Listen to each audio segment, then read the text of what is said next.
Hey everyone, welcome to this visual deep dive. I am absolutely pumped to be your guide today as we try to wrap our heads around the literally mind-bending dimensions of space. You know, we look up at the night sky all the time, right? But truly grasping the sheer vastness of what's hanging up there, that's a whole different ballgame. Today, we're going to visually unpack the actual size of the cosmos. We're talking numbers and distances that usually just feel, well, impossible to imagine.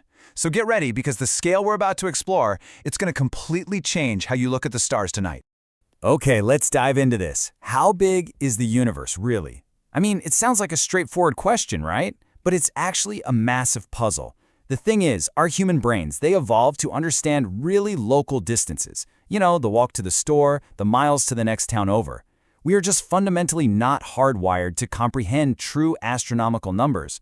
When we start throwing around words like millions, billions, trillions, our brains essentially just register it as a whole lot. So our goal today is to bridge that gap. We're going to take those abstract distances and anchor them into a reality we can actually picture. First up, let's look at the scale we actually know. And this brilliantly illustrates exactly where we need to start. To even begin grasping the universe, we need a baseline. So think about a huge football ground compared to the entirety of our Earth, our Prithvi. Think about the last time you were in a massive stadium. The pitch just seems sprawling, doesn't it? The stands stretch way up, holding tens of thousands of cheering fans. To a single person standing right in the center, that football ground is monumentally huge.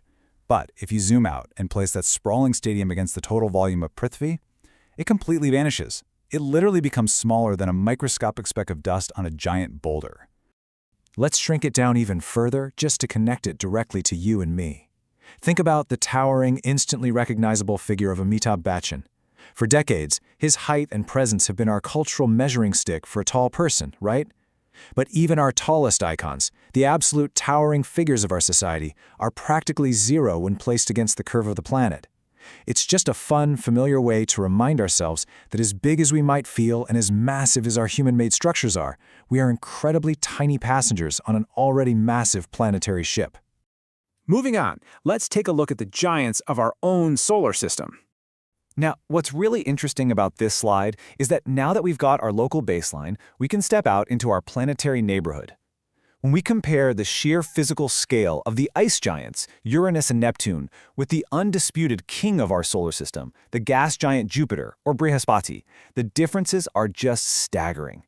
Brihaspati absolutely dominates. I mean, Uranus and Neptune are already incredibly massive compared to Earth. You could fit dozens of Earths inside them. But Brihaspati, it is an absolute monster. You could fit over 1,000 Earths inside of it.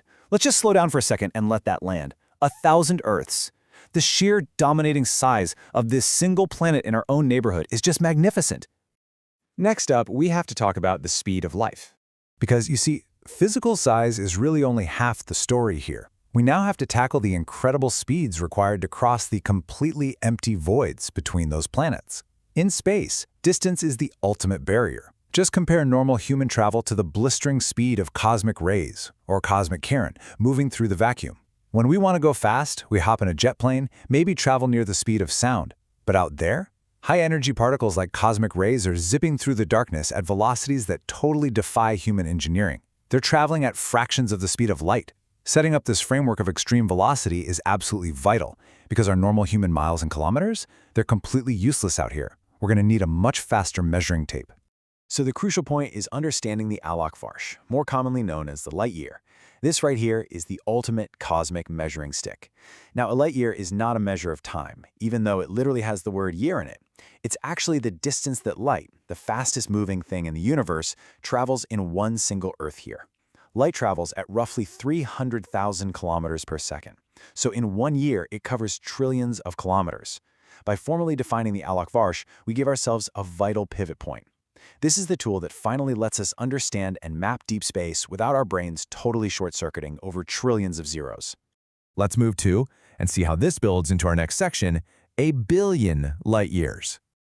Now that you've got the Alok-Varsh in your conceptual toolkit, we're going to leave our solar system entirely and zoom right out to the very edges of known reality. We are stepping into the realm of billions. 93 billion. That is 93 billion light years. That staggering number is the estimated diameter of the observable universe. 93 billion Alok-Varsh across. Remember that a single light year is trillions of kilometers. Now multiply that by 93 billion. That right there is the ultimate wow factor of our visual map today. It is an expanse so incredibly wide that light from the furthest edges has taken billions of years just to reach our telescopes. The scale is so massive, it honestly borders on the surreal. Consider this profound reality for a moment. Our massive Earth, and even those giant planets we talked about, are just a tiny, tiny fraction of a cosmic web spanning billions of light years. So why does this matter? What should you actually take away from this staggering realization? Well, it's simple. Understanding this mind-blowing scale doesn't make us insignificant. I think it makes our localized existence incredibly unique. Think about it. On a tiny blue rock, dwarfed by giants like Brihaspati, in a universe 93 billion light-years wide, life happened. You and I are here, observing it all. That makes our small planet deeply precious in the grand, sweeping theater of the cosmos.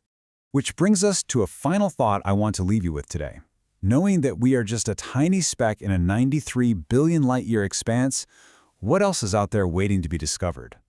I mean, every time we build a better telescope, we find more galaxies, more planets, more mysteries. And remember, we've only mapped the observable part of the universe. The whole rest of it is just out there, waiting in the dark.